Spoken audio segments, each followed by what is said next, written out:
برکات ہیں۔ سرکار دو عالم نور مجسم صلی اللہ تعالیٰ علیہ وسلم ایک روز تشریف لائے اور آپ کے چہرہ اقدس پر خوشی محسوس ہو رہی تھی۔ فرمایا میرے پاس جبریل امین علیہ السلام تشریف لائے، اللہ پاک کا پیغام دیا کہ اے محمد مصطفیٰ صلی اللہ تعالیٰ علیہ وسلم، کیا آپ اس بات پر راضی ہیں کہ آپ کی امت میں سے کوئی آپ پر درود بھیجے تو میں اس پر 10 رحمتیں نازل کروں، اور آپ کا امتی آپ پر سلام پڑھے تو میں اس پر 10 بار سلام پڑھوں۔ اچھا، اب یہاں ایک خوبصورت بات یہ پتہ چل رہی ہے کہ ایک تو اس حدیث سے ہمیں ایک درود پاک پڑھنے کی فضیلت پتہ چل گئی کہ ایک درود پر 10 رحمتیں ہیں، ایک سلام پڑھیں تو 10 سلامتیاں نازل ہوتی ہیں۔ مگر ایک اور خوبصورت بات یہ پتہ چلی کہ سرکار دو عالم صلی اللہ تعالیٰ علیہ وسلم کا ہم گناہ گاروں سے پیار کیسا ہے کہ درود کون پڑھے گا؟ ذرا جواب دیجئے۔ ہم پڑھیں گے۔ رحمتیں کس پر نازل ہوں گی؟ ہم پر نازل ہوں گی۔ ہم اگر سلام پڑھیں گے تو سلامتی کس پر نازل ہوگی؟ ہم پر۔ اور خوش کون ہو رہا ہے؟ نبی پاک راضی ہو رہا ہے۔ یہ ذرا سمجھیے گا، کسی اپنے کو تحفہ ملے، کسی اپنے کو انعام ملے تو خوشی ہوتی ہے نا۔ تو نبی پاک اپنی امت سے کتنا اٹیچڈ ہیں اور کتنا محبت فرماتے ہیں کہ خوشی مل رہی ہے کہ میری امت مجھ پر درود پڑے گی تو ان پر رحمتیں نازل ہو جائیں گی۔ تو یہ پتہ چلنا چاہیے کہ سرکار دو عالم علیہ الصلوۃ والسلام ہماری نیکیوں سے، ہماری اچھی باتوں سے بھی راضی ہوتے ہیں کہ میری امت اچھے اعمال کر رہی ہے اور وہ جنت میں جائیں گے۔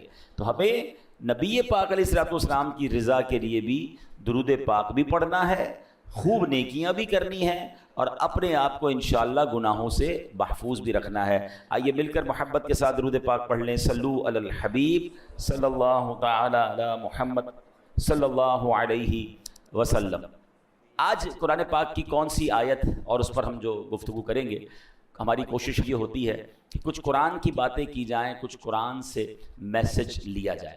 تو آج قرآن مجید فرقان حمید کی آیت ہے۔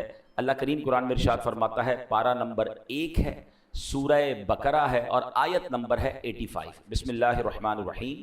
افتؤمنون ببعض الکتاب وتکفرون ببعض فما جزاء من يفعل ذلك منكم الا خزي في الحياة الدنيا ويوم القيامة يردون الى اشد العذاب وما الله بغافل عما تعملون۔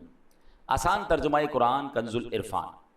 تو کیا تم اللہ کے بعض احکامات کو مانتے ہو اور بعض سے انکار کرتے ہو؟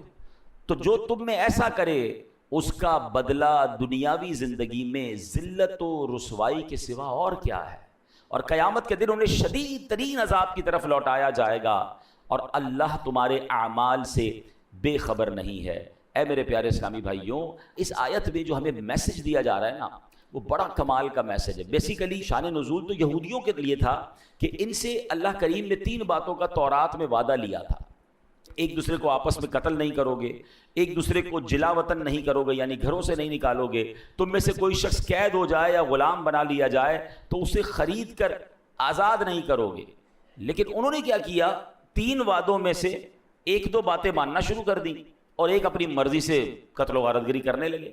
تو اب قرآن مجید فرقان حمید میں ان سے کیا کہا گیا؟ افتؤمنون ببعض الکتاب، تو کیا تم اللہ کے بعض احکام کو مانتے ہو؟ اور پھر کیا فرمایا؟ وَتَكْفُرُونَ بِبَعْضٍ، اور بعض سے انکار کرتے ہو، یعنی اپنی مرضی سے ایک حکم کو پک کر لیتے ہو، ایک کو چوز کر لیتے ہو، باقی چھوڑ دیتے ہو۔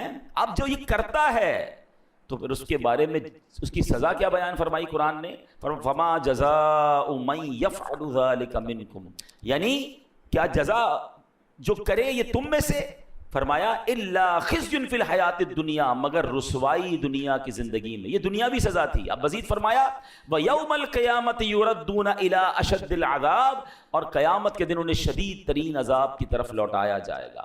یعنی جو اپنی مرضی کا حکم مان لے، باقی کا انکار کرے، اسے 2 سزائیں ملیں گی، دنیا میں بھی سزا ملے گی اور آخرت کا شدید عذاب بھی ملے گا۔ وَمَا اللَّهُ بِغَافِلٍ عَمَّا تَعْمَلُونَ، اور اللہ تمہارے اعمال سے بے خبر نہیں ہے۔ تو اے میرے پیارے اسلامی بھائیوں، یہاں ایک بڑا واضح قرآن کا میسج ہے۔ یقیناً یہ ان لوگوں سے فرمایا گیا، مگر یہ حکم ہم سب کے لیے بھی ہے کہ قرآن کے کچھ احکام، شریعت کے کچھ احکام مان لیے اور کچھ کو رد کر دیا ہے، کسی کا انکار کر دیا۔ فرمایا پھر اس کے لیے شدید ترین عذاب ہے دنیا میں بھی اور آخرت میں بھی۔ اب اس واقعے میں ہمیں ایک اور بات یہ سیکھنے کو مل رہی ہے کہ ظلم بھی حرام ہے اور ظلم پر مدد کرنا بھی حرام ہے۔ یہ اوس و خزرج اور یہ اس زمانے کے جو قبیلے تھے جو آپس میں لڑتے تھے اور ظالموں کی مدد کرتے تھے، ان پر یہ آیت جو نازل ہوئی، اس سے ہمیں کیا میسج ملا کہ ہمارے یہاں بھی ہمیں ظلم کی طرفداری نہیں کرنی ہے، ظلم کرنا بھی نہیں ہے اور ظالموں کا ساتھ بھی نہیں دینا ہے۔ اب ہمارے یہاں کس انداز سے طرفداری ہو رہی ہوتی ہے، اب ذرا میں کچھ مثالوں کے ذریعے سمجھاتا ہوں کہ ہمارے یہاں کچھ لوگ جان رہے ہوتے ہیں میرا چاچا ہے، میرا تایا ہے، چھوٹا بھائی ہے یا بڑا بھائی ہے، رشتہ دار ہے، پتہ غلط کر رہا ہے مگر چونکہ اپنا ہے اب اس کی طرفداری کر رہے ہوں گے، ٹھیک ہے۔ اگر خدا نہ خواستہ ہمارے بولنے کے سبب لڑائی جھگڑے ہو سکتے ہیں، خاندان کے حالات بگڑ سکتے ہیں، تو ہمیں خاموشی اختیار کرنی چاہیے، لیکن جھوٹ اور اس کی طرفداری نہیں کرنی چاہیے کہ یار میرا گرائی ہے تو میرے محلے کا ہے تو ہمارے قبیلے کا ہے، اگر اس کا جھگڑا ہو گیا ہے یا وہ کسی کے ساتھ زیادتی کر رہا ہے اور آپ کو بٹھا رہا ہے ساتھ کہ بھائی آپ بتاؤ میں غلط ہوں کہ صحیح ہوں، بھائی دو چیزیں ہیں، یا تو آپ کو لگتا ہے میں غلط کہوں گا تو لڑائی اور بڑھ جائے گی، یہ مجھ سے بھی لڑے گا، تو آپ خاموش ہو جائیں، مگر یہ نہ کہے کہ ہاں تم صحیح ہو، بھائی یہ میرا رشتہ دار بالکل ٹھیک کہہ رہا ہے۔ آپ کو فیصلہ انصاف کا کرنا ہے، آپ کو طرفداری ظالم کی نہیں کرنی ہے، کیونکہ یہی وہ غلطی ہے کہ کچھ قرآن کے احکام کو مان رہے ہیں اور کچھ جناب چھوڑ رہے ہیں۔ آگے سنیے، اب پارٹنر ہوتے ہیں دو، مل کر کام کر رہے ہیں، ہمیں پتہ ہے یار یہ پارٹنر ہے میرا، مگر یہ سامنے والے گاہک سے بات ٹھیک نہیں کر رہا ہے، یہ جھوٹ بول رہا ہے، یہ جھوٹ بول کے سودا بیچ رہا ہے اور اس نے ابھی سود پہ پیسے لیے ہیں یا فلاں غلط کام کیا ہے۔ ہم کہتے ہیں یار اب اس کی غلط اس کو کہیں گے تو کمپنی بیٹھ جائے گی، بیچتا تو مال بڑا اچھا ہے، جھوٹ بول کے بیچ تو آتا ہے، سودا سب سے اچھا بیچتا ہے جناب، کاروبار اس کو سمجھ بڑی ہے، کچھ بھی کر کے آئٹم بیچ کے آ جاتا ہے۔ اگر میں اس کا پارٹنر ہوں اور میں خاموش ہوں اور میں بلکہ طرفداری کر رہا ہوں تو پھر آپ سوچیں کہ ہم کیا کر رہے ہیں۔ ہاں ہمیں ایسے یا تو پارٹنر رکھنے نہیں چاہیے جو حرام کما رہے ہیں، کیونکہ قیامت کے دن ہم اگر اس کے پارٹنر ہیں تو اس کے حرام کاموں کا جواب بھی دینا پڑ جائے گا نا۔ بہت سارے شیئر کمپنی کے کاروبار کو جو علماء منع کرتے ہیں، اس کی ایک بڑی وجہ علماء یہ بیان کرتے ہیں کہ آپ جناب اس کمپنی میں ایک طرح سے پارٹنر بن جاتے ہیں، آپ کو کیا پتا اس کمپنی میں کیا کیا حرام ہو رہا ہے، اس کی بڑی تفصیل ہے، میں نہیں کہہ رہا سارا کام غلط یا سارا کام صحیح، آپ کسی صحیح عالم دین مفتی کے ساتھ بیٹھے تو صحیح۔ پارٹنر بننا آسان نہیں ہے کسی کا، اب اگر آپ کسی بھی چیز کے پارٹنر ہیں تو اس کے اچھے کے بھی پارٹنر ہیں، اس کے برے کے بھی پارٹنر بن گیا، تو یہ سوچنا ہوگا کہ کہیں میں غلط کام کی طرف تو نہیں جا رہا۔ اسی طرح لوگ معاذ اللہ آج کل کیا ہوتا ہے، کچہریوں میں جھوٹی گواہیاں دے رہے ہیں، اللہ اکبر، حالانکہ معلوم ہے کہ جھوٹی گواہی دے رہا ہوں، ظلم ہو رہا ہے، مگر کہیں ایسا نہ ہو کہ کسی مظلوم کے ساتھ برا ہو جائے اور کسی ظالم کا فائدہ ہو جائے، تو پھر دنیا اور آخرت کے شدید عذاب کے لیے تیار رہیے۔ ایک بات یاد رکھیے کہ آپ کی لکھت سے، آپ کے کالم سے، آپ کی صحافت کی آواز سے، یا اگر آپ وکیل ہیں تو آپ کیس لیتے وقت بھی یہ دیکھیں، وکیلوں کو پتا ہوتا ہے کہ میں جس کا کیس لے رہا ہوں یہ ظالم ہے یا مظلوم ہے، مگر اگر پیسے اچھے ملتے ہیں، اگر نام ہو رہا ہے، اگر شہرت ہو رہی ہے، تو کہتے ہیں یار ہمیں تو اپنے کیس سے مطلب ہے نا، تو کیا آپ قتل کرنے والے کو جو ہے وہ بے قصور ثابت کریں گے؟ آپ یہاں تو تھوڑے پیسے کما لیں گے، ہو سکتا ہے قانون کو ڈاج دے کے کیس بھی جیت لیں، اللہ کی بارگاہ میں کیا جواب دیں گے؟ کبھی بھی ظالم کا ساتھ نہیں دینا ہے، کبھی جھوٹی گواہی نہیں دینی ہے۔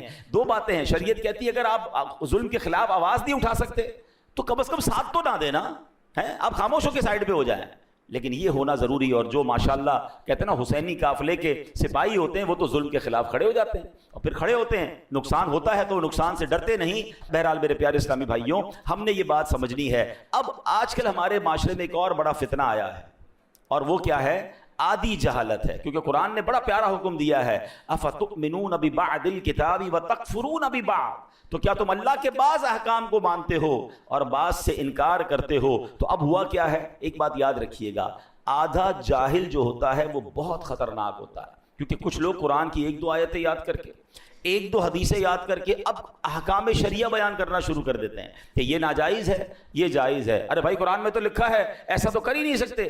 اب ہمارے بھولے بالے مسلمان، ہم نے بھی پورا قرآن نہیں پڑھا، ہم نے بھی علم دین حاصل نہیں کیا، اب کوئی سوشل میڈیا پر آ کر ایک قرآن کی آیت بتا کر سب کو گمراہ کر رہا ہے کہ جناب قرآن میں تو یہ حکم ہے۔ حالانکہ اگر قرآن کا حکم بیان کرنا ہے تو پورے قرآن کا مطالعہ کر کے بیان کرنا ہے۔ قرآن کی کچھ آیتوں میں ناسخ و منسوخ کے احکام ہیں، کچھ آیتیں پہلے نازل ہوئیں، کچھ بعد میں نازل ہوئیں، پہلا حکم ختم ہو گیا۔ اور جناب بعض اوقات حدیثوں میں بھی اس طرح ہوتا ہے، یہ علماء کا کام ہے کہ وہ تمام حدیثوں کا مطالعہ کر کے یا قرآن کریم کا پورا مطالعہ کر کے پھر ہمیں حکم بتاتے ہیں کہ اب حکم ہمارے لیے کیا ہے، ہم نے شریعت پر عمل کیسے کرنا ہے۔ عیسیٰ علیہ السلام کہیں تیز تیز قدم کے ساتھ جا رہے تھے، ایک شخص ملا، کہتا علی جان اتنے تیز تیز کہاں جا رہے ہیں؟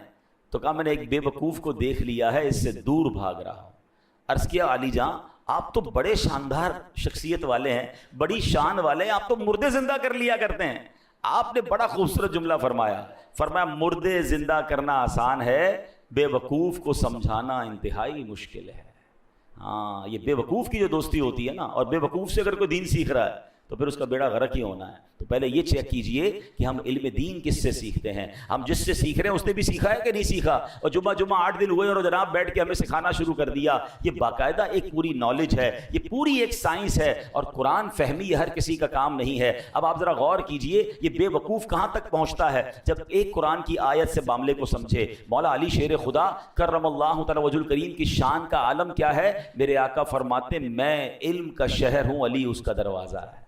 مولا علی وہ ہیں، نبی پاک کی حدیث میں آتا ہے کہ علی کے چہرے کو دیکھنا عبادت ہے۔ سبحان اللہ، شیر خدا کے علم دین کا اور قرآن فہمی کا عالم یہ ہے کہ آپ فرماتے اگر میں سورہ فاتحہ کی تفسیر لکھنا شروع کروں تو اتنی کتابیں لکھ دوں کہ 70 اونٹ ان کتابوں کے بوجھ سے دب جائیں، اتنی ایک سورہ فاتحہ کی تفسیر۔ اب آپ سوچیں کہ مولا علی کے قرآن فہمی کا عالم کیا ہوگا، مگر آپ کے دور میں ایک فرقہ نکلا جس کا نام تھا خارجی فرقہ۔ اس نے پتہ ہے مولا علی پر کفر کا فتویٰ لگا دیا۔ آپ غور کریں کہ جس کی شان اتنی نرالی ہے ان بدبختوں نے شیر خدا پر کفر کا فتویٰ لگایا۔ اب وہ فتویٰ کیا تھا؟ معاملہ کیا ہوا؟ معاملہ یہ ہوا تھا کہ مولا علی شیر خدا اور حضرت امیر معاویہ رضی اللہ تعالیٰ عنہ پر کسی دینی مسئلے پر اختلاف ہو گیا۔ تو مولا علی ماشاءاللہ بڑی معاملہ فہم شخصیت ہے، آپ نے حکمت عملی مقرر فرمائی اور ایک حکم یعنی ایک ایسا بندہ مقرر کیا جو دونوں گروہ کی بات سنے اور درمیان میں صلح کروا دے، فیصلہ ڈیسائیڈ کر دے۔ تو ایسا ہی ہوا اور انہوں نے فیصلہ سنایا اور صلح ہو گئی۔ اب ایک فرقہ تھا جو جنگ چاہتا تھا۔ آج بھی کچھ لوگ ایسے ہیں جو چاہتے لڑائی ہونی چاہیے، جھگڑا ہونا چاہیے، معاملہ بگڑنا چاہیے، یہ امن و امان سے مسلمان کیوں رہ رہے ہیں؟ یہ فرقے والا ادھر حملہ کرے تو یہ والا ادھر حملہ کرے۔ اچھا جناب فرقہ واریت کی لڑائی نہیں ہو رہی تو چلو کوئی خاندانی لڑائی شروع کرو، صوبائی لڑائی شروع کرو۔ ان کی جنگ میں ان کو فائدہ ہے، پرابلم کریٹ ہوتی ہے تو جناب ان کو مزہ آ رہا ہوتا ہے۔ تو ایسے لوگوں سے بھی بچنا ہے۔ تو مولا علی نے بڑی حکمت عملی کا مظاہرہ کیا اور صلح ہو گئی۔ اب وہ جو خارجی فرقہ تھا انہوں نے کیا کہا؟ انہوں نے کہا اللہ تو قرآن میں فرماتا ہے ان الحکم الا للہ، حکم تو صرف اللہ کا ہے۔ مولا علی نے بندے کو ثالث بنا دیا، اس کے ذریعے فیصلہ کروا دیا، یہ تو کفر ہو گیا۔ آپ دیکھیں ایک قرآن کی آیت، اس کا ایک جز، اس سے اپنی عقل سے فیصلہ کیا اور جناب شور مچانا شروع کر دیا۔ اللہ اکبر، میرے شیر خدا مولا علی کا تدبر دیکھیں، آپ کی جناب صبر کا مقام دیکھیں۔ آپ تو اس قدر عظیم ہستی ہے کہ آپ حکم فرماتے نہ جانے کیا ہو جاتا۔ آپ نے پھر سلو کی طرف بات آگے بڑھائی۔ آپ نے جو ترجمان القرآن ہیں عبداللہ ابن عباس رضی اللہ تعالیٰ عنہ، کمال کا قرآن کا علم تھا، ان کو بھیجا کہ جا کے ذرا ان کو سمجھائیں۔ حضرت عبداللہ ابن عباس ان کے پاس گئے، کہا بتائیے کیا مسئلہ ہے؟ وہ کہتے مسئلہ یہ اللہ کے سوا تو کوئی حکم بن نہیں سکتا، کوئی فیصلہ کر نہیں سکتا، یہ مولا علی نے انسان کو یہ حکم کیسے دے دیا؟ تو جناب معاذ اللہ یہ کفر ہو گیا۔ اللہ اکبر۔ اب سنیے گا حضرت عبداللہ ابن عباس کا جواب بھی، اور آج کل کے دور میں یہ جو آدھی جہالت پھیلانے والے ہیں ان کو بھی آپ نے جو ہے وہ سمجھنا ہے۔ انہوں نے کہا کیا تم نے سورہ مائدہ کی آیت نمبر 95 کی تلاوت نہیں کی؟ اگر حالت احرام میں، اللہ کیا فرماتا ہے؟ اگر کوئی حالت احرام میں کسی جانور کو مار دے، مثلا کسی نے خرگوش کو مار دیا، اب حکم یہ ہے کہ اس جانور کی قیمت صدقہ کرے، جس قیمت کا جانور اس نے مارا ہے احرام کی حالت میں اس کی قیمت کو صدقہ کرے۔ اب سوال یہ ہے کہ پتہ کیسے چلے کہ جناب یہ قیمت کتنی تھی جانور کی، یا خرگوش مار دیا یا کوئی بھی جانور، اس کی قیمت کیا تھی؟ اللہ قرآن میں حکم فرماتا ہے یحکم بہ ذوا عدل منکم، تم میں سے 2 معتبر آدمی اس میں فیصلہ کر لیں۔ اللہ اکبر۔ عبداللہ ابن عباس کہتے ہیں چند روپوں میں خرگوش آ جاتا ہے، اس کی قیمت ڈیسائیڈ کرنے کے لیے تاکہ آپس میں پرابلم نہ ہو 2 بندے بیٹھ کے فیصلہ کر لیں۔ اللہ اکبر۔ فرمایا بتاؤ جانور کی قیمت زیادہ یا انسانوں کی قیمت زیادہ؟ شیر خدا نے صحابہ کرام کے درمیان کوئی ڈسٹربنس نہ ہو جائے، کوئی لڑائی نہ ہو جائے، انسانی جان ضائع نہ ہو جائے، اس کے لیے کسی کسی کو حکم بنایا کہ جناب فیصلہ کرا دیا جائے تو اس میں کیا حرج ہے؟ جب خرگوش کی قیمت معلوم کرنے کے لیے قرآن کہہ رہا ہے کہ جناب دو بندے بیٹھ کر فیصلہ کر لیں کہ قیمت کیا ہے، تو پتہ یہ چلا ایک آیت تو پڑھی تھی، پورا قرآن نہیں پڑھا تھا، حالانکہ آگے قرآن میں اس کی ڈیفینیشن موجود ہے۔ اور یہی آج کے دور کا پرابلم ہے، اور یہاں ہماری بھی ایک کمزوری ہے کہ ہم جناب ہر کسی کی بات سننے کے عادی بن گئے، اور جب سنتے ہیں تو کنفیوز ہو جاتے ہیں۔ معاذ اللہ، اب تو لوگ غیر مسلموں کو سننے لگ گئے، جب سنتے ہیں تو کہتے ہیں یار یہ اسلام کی جو حقانیت ہے اس میں کچھ کنفیوژن ہے۔ ہمیں آ کے لوگ سوال کر رہے ہوتے ہیں اللہ تبارک و تعالیٰ ایک ہے، اس کی دلیل کیا ہے؟ اچھا اللہ ہے، اس کی دلائل بتائیے۔ اللہ اکبر، کیا آج ہمارے دین اور ایمان میں اتنی کمزوری آ گئی کہ جب جس کی جو مرضی ہو کوئی ایک بات کر دے اور ہم کنفیوز ہو جائیں؟ پھر اپنے عقائد پر، اپنے معمولات اہل سنت پر ہم کنفیوز کیوں ہوتے ہیں؟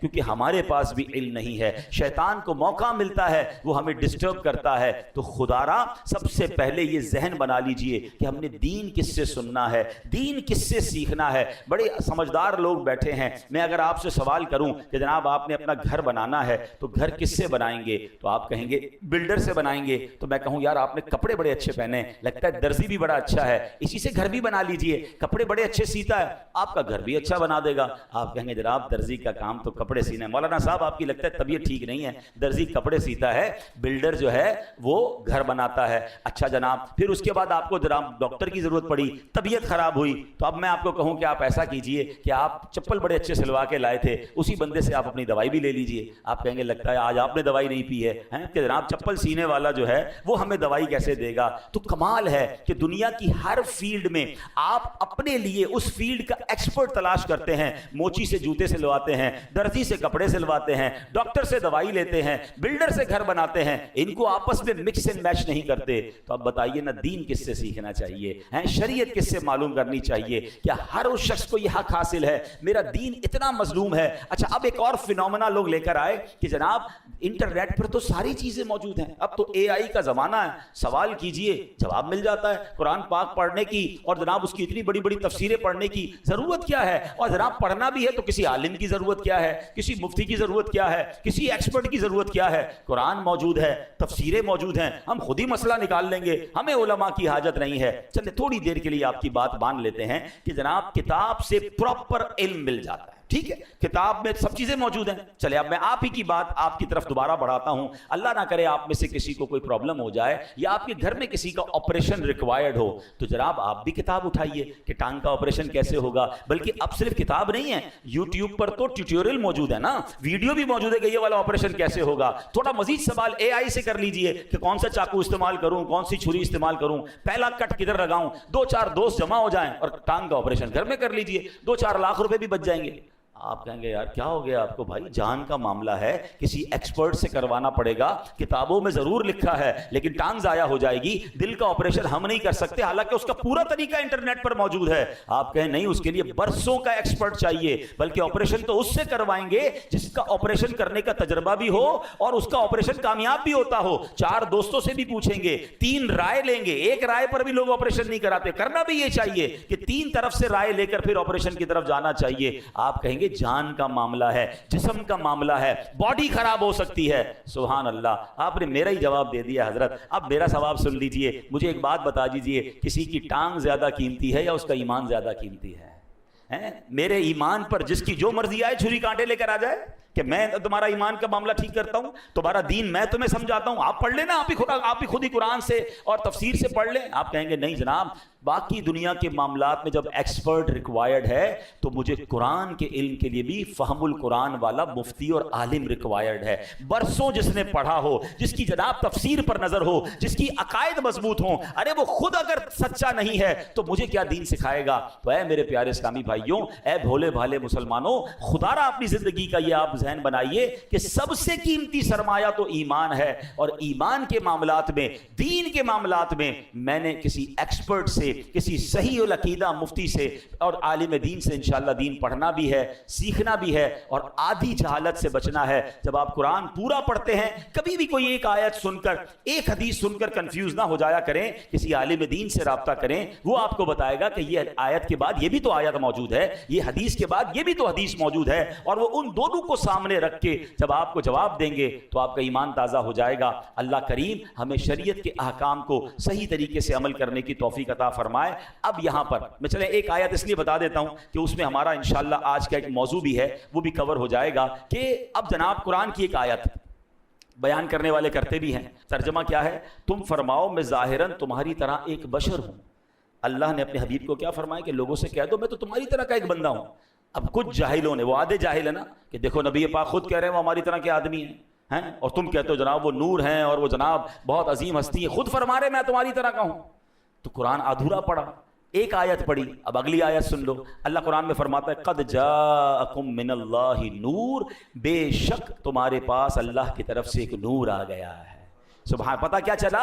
یقیناً میرے آقا بشر بن کر دنیا میں آئے ہیں، بلکہ یہ ہمارے جیسے بشر نہیں، اللہ پاک کا نور ہے جسے رب کریم نے دنیا میں بشر بنا کر بھیجا ہے۔ تو بات اگر پوری قرآن سے سمجھی جائے تو سمجھ آتی ہے۔ اب ان لوگوں کو کون سمجھائے کہ جو کہتے ہیں نبی پاک ہماری طرح کے ہیں؟ ارے جناب میں تو ہاتھ اٹھا کر کوئی چیز نہیں اٹھا سکتا، اور میرے آقا وہ ہیں جو اشارہ فرمائیں تو چاند دو ٹکڑے ہو جاتا ہے۔